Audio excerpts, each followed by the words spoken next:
I never thought refusing to let a stranger into my house would lead to a 911 call. But I definitely didn't expect my wife to be the one who picked it up on the other end.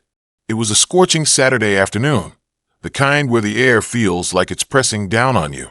I was halfway through washing my truck in the driveway, country music blasting, when I noticed her. Her, the lady with the cropped blonde bob, oversized sunglasses, clipboard in hand, and the permanent scowl that could curdle milk. Karen. No one in the neighborhood knew her real name, because she made sure HOA president was the only title that mattered. Now for the record, and I can't stress this enough, I'm not part of the HOA. I live just outside the border of the community. Our property backs up to their development, but my house? It's mine. Free and clear. No HOA fees, no petty rules about how tall my grass can grow, no letters about what color I paint my shed. But that hasn't stopped her from marching onto my property at least 5 times in the last 2 months. I first met her when she came knocking with a printed list of violations. Apparently, my garage door color was too aggressive, and my barbecue smoker was a fire hazard. I laughed, thinking it was a joke. She didn't laugh back. Fast forward to today, and there she was again, standing on my porch with her arms crossed and her lips pursed like she'd swallowed a lemon whole. I turned off the hose and walked over, already regretting whatever this was about to be. "Can I help you?" I asked, trying to keep my tone civil. "You need to let me in," she said flatly. I blinked. "Into my house?" She gave an exaggerated sigh. "I've received multiple complaints about unauthorized renovations, and as HOA president, I need to inspect the inside of your home." I stared at her for a beat. "You're joking, right?" "I assure you I'm not," she said, lifting her chin. "I don't even live in your HOA." "You're adjacent," she snapped. "That gives us some legal overlap." I laughed. I couldn't help it. "No, it doesn't. Get off my property." That's when she pulled out her phone and muttered, "You'll regret this," as she began dialing. I turned back to my truck, shaking my head. Whatever she was trying to pull, it wasn't going to work. But then she said the words I'll never forget. 911? Yes, there's a man refusing to let me into his home. I feel threatened. I whipped around so fast I almost slipped on the wet driveway. She was sitting on the edge of my porch now, crocodile tears already forming. "You've got to be kidding me." I could hear the dispatcher faintly on speakerphone, and that's when it happened. The moment Karen said my name and address, I saw it in real time. My wife's voice came over the phone. "Ma'am, can you confirm the address?" Karen repeated it. There was a pause, a delicious, heavy pause. Then came the most cold and professional tone I'd ever heard from my wife. "Ma'am, I'm the homeowner's wife. You've just placed a false emergency call to 911. Officers are on their way for you." Karen blinked. Her lips flapped like a fish out of water. "WH what?" "You're trespassing," my wife continued, calm and efficient. "Remain on the property if you'd like to speak with officers. Otherwise, I suggest you leave immediately." I just stood there, arms crossed, enjoying the show like I'd paid for front row seats. Karen scrambled up so fast she nearly tripped over the edge of my porch. She started mumbling something about miscommunication and not knowing. But she was already backing away, her phone still clutched to her ear. "You'll regret this," she yelled over her shoulder. "Didn't you already say that?" I called back. She stormed down the sidewalk, red-faced and flustered. A few neighbors peeked out from their blinds. It was the best entertainment anyone had seen since the 4th of July fireworks.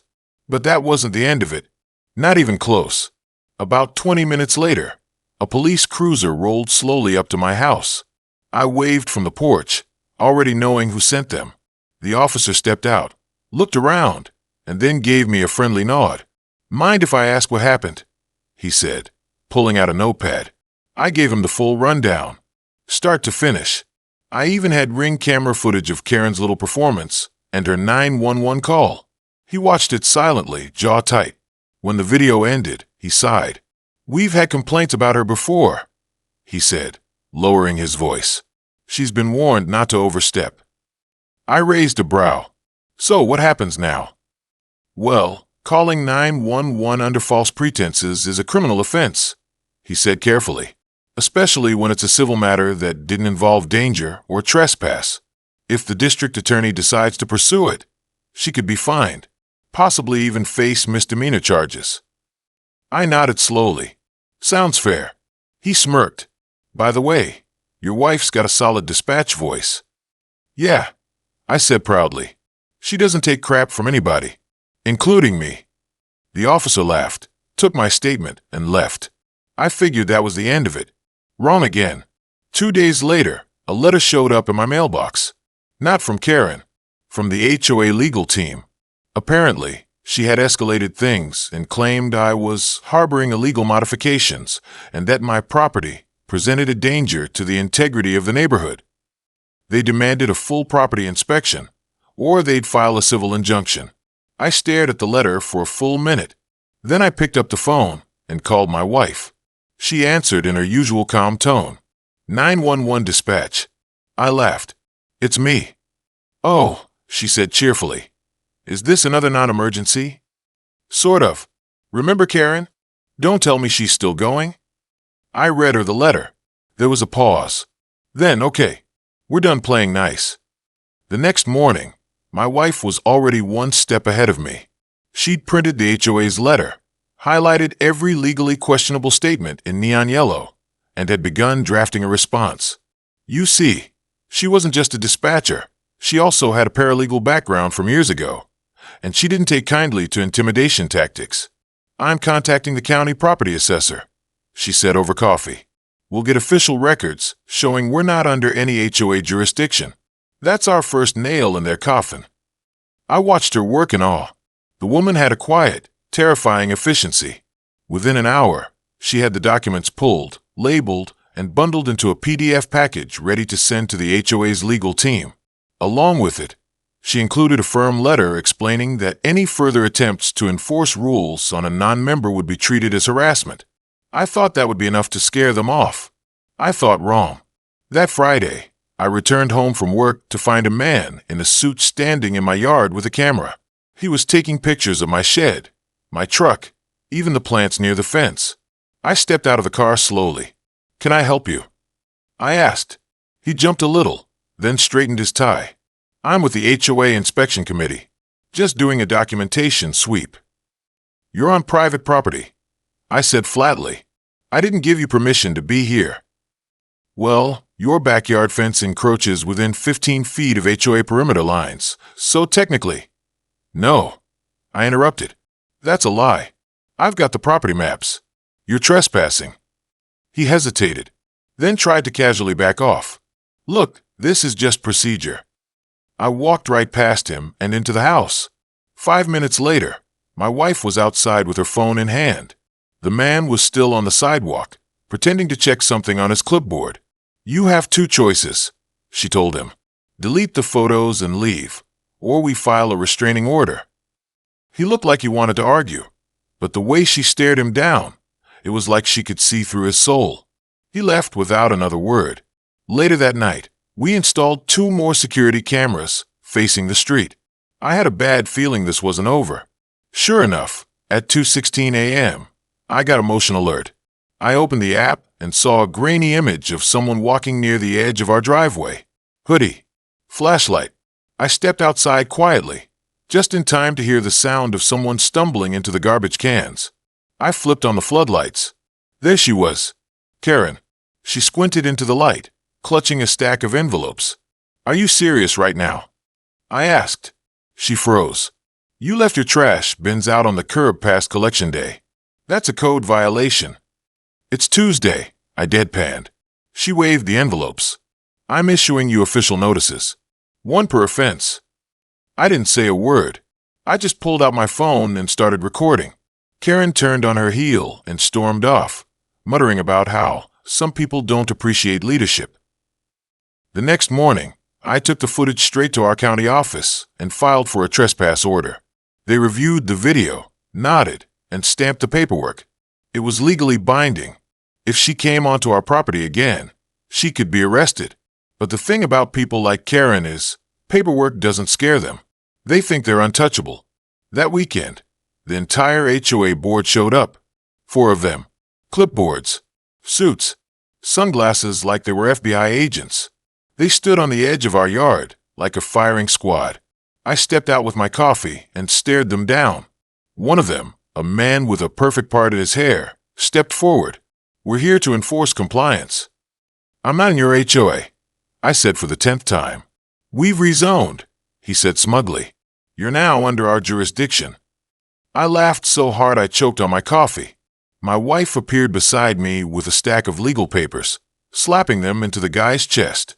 "You'll want to read that before you embarrass yourselves." He barely glanced at it. "We don't recognize your exemption."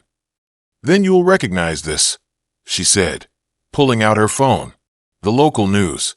They're dying to run a story on overreaching HOAs harassing homeowners." That got their attention. They backed off slowly, trying to keep face. But they weren't done. The next thing they did caught me completely off guard. They started calling my workplace. I worked in construction, nothing fancy, just site management. But suddenly I was getting HR calls about anonymous reports claiming I had a felony, that I was hostile at work, that I had mental health issues. It was clear what they were trying to do: ruin my life from the outside. I called my boss into a meeting and showed him the footage, the letters, the timestamps. He stared at me for a long second, then leaned back and said, "You want a few days off to handle this?" "I might need them," I admitted. "Paid. And take the company lawyer. This is harassment." That's when it clicked. Karen and her HOA weren't just annoying anymore. They were dangerous. They were escalating. I came home and told my wife everything. She didn't even flinch. "I've already got 3 other families in the neighborhood who've had problems with her," she said. "One guy had to sell his home to get away." "Not us," I said. "We're not backing down." She smiled. "Then it's time we fight back. The right way." The following morning, we began collecting everything: timestamps, letters, voice recordings from the anonymous calls to my job, even footage from the nighttime garbage can incident. My wife printed it all, organizing it into labeled folders, like we were preparing for a court trial. Because in a way we were. She even dug up HOA meeting minutes from public records, and there it was in plain sight. A vote had been passed to pursue expanded jurisdiction over adjacent properties, without a single legal pathway to actually enforce it. They weren't changing laws. They were bluffing, and hoping homeowners would be too scared to push back. I contacted the county's zoning board directly. They were furious when I explained what had been going on. Apparently, Karen hadn't filed a single document to support her rezoning claims. She'd simply been acting on her own authority, fabricating rules, and printing out fake violations like she was running her own little government. The official I spoke to asked me to forward everything. 24 hours later, he replied, "This isn't just harassment. It's a potential abuse of office. We're referring this to the county attorney." That was the first time I felt like we had real backup. If you like this wild story and want more jaw-dropping HOA drama, make sure you hit that like button, subscribe for more real-life takedowns, and turn on notifications so you never miss a new one. You never know what these HOAs will try next, and trust me, the next one is even crazier.